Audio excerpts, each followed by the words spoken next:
What's going on, guys? D. Anthony here with evolutiontraders.com. So we're going to take a little intraday look at Amazon.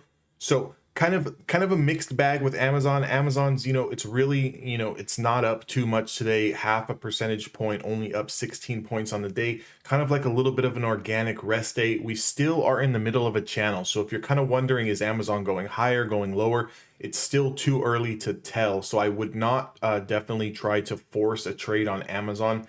So what we're looking at here is a bottom of around 29.72. Okay, so this morning we did take out, and there was an opportunity for a scalp short.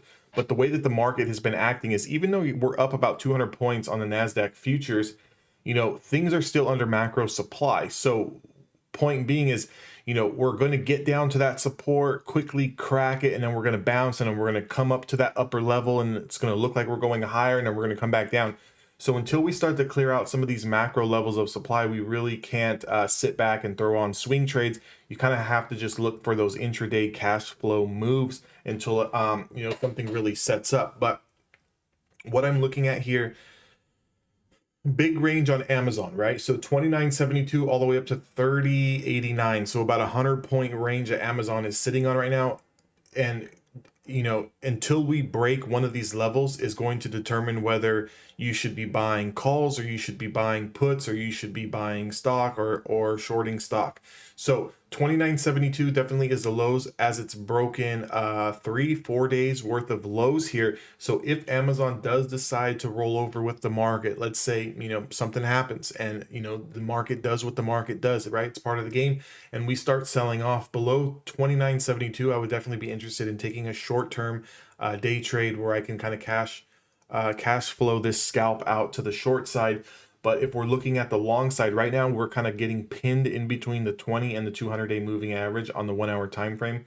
So for me, I'm going to really want to get a daily close over 3,064.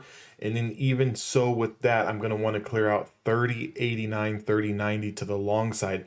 I think as soon as we get that breakout over 30.90, it's going to put in a new high. And then I want to see some sort of consolidation, some sort of back test of that level. And then I want to get that push higher. That's going to be when I take some calls on Amazon, with the next price target being somewhere in the vicinity of around 31.50 and 3200.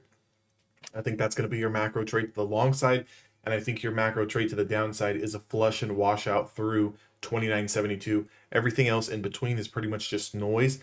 I would highly recommend staying away from Amazon unless you're an experienced scalper and you can use some of those lower time frames, like the 5-minute, 2-minute, 10-minute, 15-minute time frame, depending on what you like to use. There's going to be little pockets where you can kind of make some money. I'll just give you a quick example on the 5-minute time frame of some of the ranges here that you can play. Definitely a breakout over 30.50 is going to give you a little bit of room up to 30.67. So there's going to be about 10-15 points there where you can try to catch a scalp.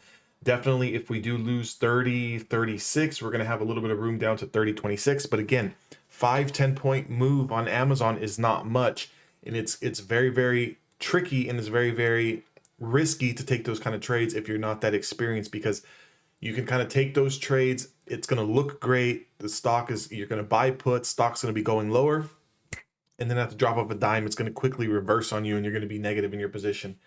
Just like, for example, you can take a quick scalp over 30.50. You can get that 5-10 points, decide that you didn't want to sell. You were waiting for a little bit of a bigger profit margin, and then quickly things turn out a dime and we're back down at support, and now you're negative in your position. So definitely, if you're playing on the smaller time frames right now, in these channels, in these ranges, so anytime we're trading within a range, which Amazon has been trading within a range for the past 3 to 4 days now, anytime you're within a range, those contraction levels are going to be a lot smaller. So you're going to have to take profits a lot sooner until we break those macro levels. And macro levels, 29.72 to the downside, 3,090 to the top side. I hope this video helps. Also, guys, if you're looking for a trading strategy on how to day trade scalp options or stocks, definitely visit my website, evolutiontraders.com. Become a lifetime member. You're going to get access to the private Discord. Also, do not forget to hit the subscribe button on this video on your way out. Give me a thumbs up, and I'm going to see you guys all in the next trading video.